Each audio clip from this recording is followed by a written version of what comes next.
Uma pergunta, ele morre no 4? Morre. Não, ele Não. morre depois disso. Ah, tá. Não se fala mais dele a partir do 4. Entendi, Morre, pô. Não, Acabou. é que a Bíblia não fala, ele morreu aqui. Aqui, ó. entendi. Pô, Ele ainda reinou mostra um que tempo meio que o depois. final de tudo. Aí quinto começa com o filho dele. Mas veja bem, o rei Belsazar, historicamente falando, a gente não sabe quanto tempo demorou do quarto pro quinto. Entendi. Porque o quarto termina com ele. Mas dá pra dizer que entre reinando, o quarto e o prosperando. quinto ele morreu. Não, sim. Mas não que ele morreu instantaneamente assim. Sim, Ele sim. teve o sonho, recuperou, Sim. morreu e no dia seguinte veio o filho dele. Mesmo porque houve um reinado de corregência. E, na verdade, o Belsazar não era filho dele. Aqui tem um hiato maior. O Belsazar era filho de Nabonido, que era filho de Nabucodonosor. Então o Belsazar já era neto dele. Então já era, né? Então já tinha passado um hiato de tempo. Agora Aquilo que eu que- falei, a Bíblia resume às vezes. Sim. Sim. O que eu vejo também que é interessante, que cara, de novo, né? Assim, todas as vidas, para Deus, elas valem a mesma coisa e etc, né? Mas existem pessoas que estão numa posição de influência que elas, digamos assim, elas podem ajudar a trazer muito mais almas para Deus do que outras pela posição que elas foram colocadas pelo próprio Deus. Claro. Né? Então, por exemplo, quando eu me batizei, cara, foi uma foto. E milhares de pessoas dali depois acabaram conhecendo Deus, se batizando e etc. Quando você pega um cara como o Nabucodonosor, pô, cara, ele é um cara mais improvável para aceitar esse Deus.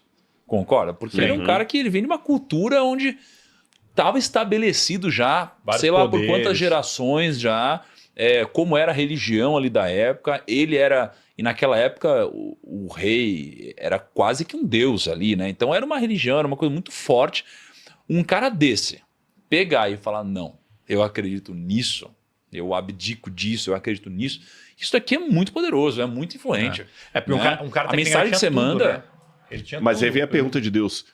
A pergunta, por que Deus então não tornou ele um rei judeu, no sentido religioso? Aí, cara... Você vê que às vezes Deus tem maneiras de agir diferentes. Eu vou falar uma coisa aqui.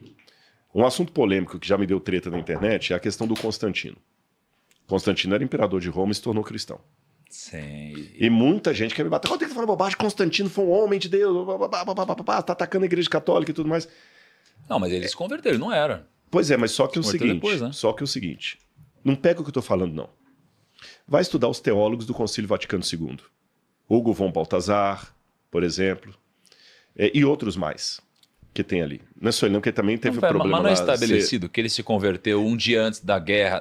Um dia não, mas assim, quando ele viu no ele céu disse, a cruz. Ele disse que se tornou servo de Cristo. Entre ele disse e ele se converteu de fato, tem um hiato. Mas tudo bem. Esse ponto eu não vou entrar, porque no coração da pessoa ninguém está. É igual o Nabucodonosor. Nós falamos aqui, será que o Nabucodonosor ele morreu fiel?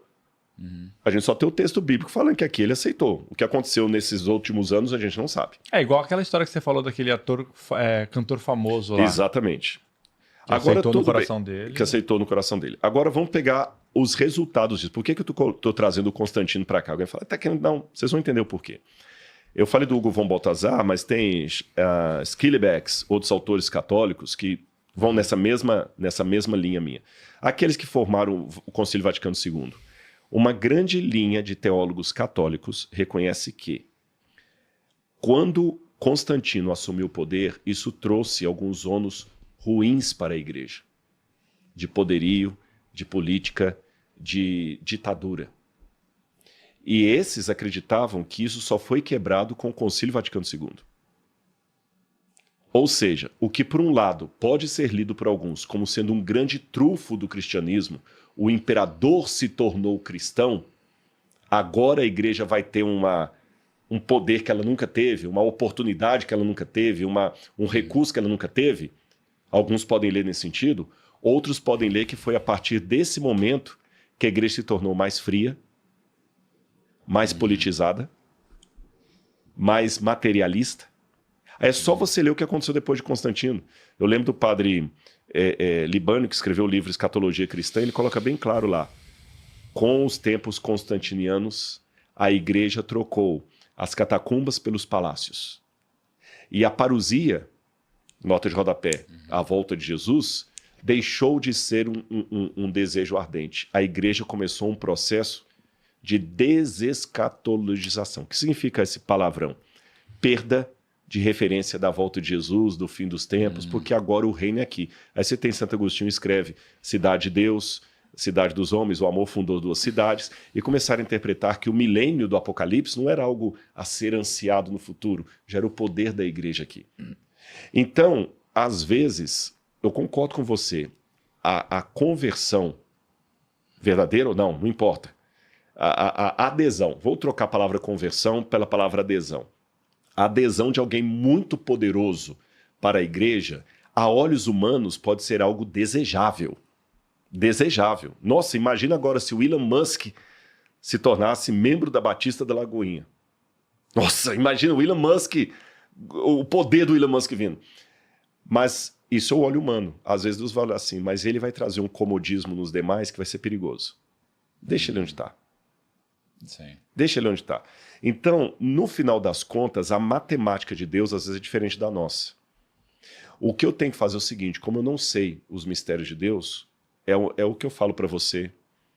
Já falei para vários aí, pessoas midiáticas que eu tive a oportunidade de entrar em relação com eles. Não vou citar os nomes aqui, que eles sabem quem são. A gente conversa pelo WhatsApp. Gente muito famosa, alguns você já sabe quais são. Eu sempre falo com eles assim, se Jesus tocou no seu coração, então você tem um dever agora. Porque, como você falou, um batismo seu deu milhões de visualizações. O nosso podcast aqui, eu tenho mais visualização aqui do que no meu canal do YouTube. É 1 milhão de visualizações. Eu não conheço nenhum vídeo nosso aqui que tem menos de 1 milhão de visualizações. Então, olha a oportunidade que o Primo Cash está dando para o Evangelho. Que bom que o Tiago aceitou Jesus. Imagina se você tivesse até hoje ateu. Talvez você até me chamaria aqui, eu falaria um programa e nunca mais voltaria. Porém, junto com esse privilégio, vem também a responsabilidade. Porque hoje, eu vou me incluir aqui, não sou tão famoso, mas já sou conhecido por aí. Um vacilo do Rodrigo Silva hoje também vai causar um estrago para o evangelho tão grande, tão grande, tão grande, que vai ser o opróbrio e Deus vai pesar a mão. Você entendeu? Então, repito, para fechar meu argumento, se a vinda de Nabucodonosor para o povo é uma coisa extraordinária ou não, se a conversão ou a adesão de Constantino ao cristianismo é uma coisa extraordinária ou não, não sei. Eu sei que Deus, às vezes, tem uma maneira de encarar o sucesso diferente do nosso. Diferente do nosso. E aqueles que têm muita condição financeira, de popularidade e tudo mais, e são alcançados pelo Evangelho, saiba que você tem uma obrigação dobrada de manter, lembrando que, não quero assustar vocês, nem ninguém midiático, você vai ser um dos cabeças do exército. E quem que o inimigo mira primeiro? É quem tem a patente.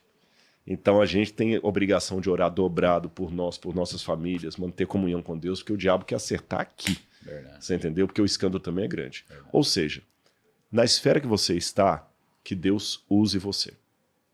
E se Deus às vezes mantém a igreja pequena, sem todo aquele glamour, ele sabe o que está fazendo. Às vezes, poder demais na mão da igreja não é tão bom, não. A história mostra isso. Sabe, a igreja começa a perder a simplicidade.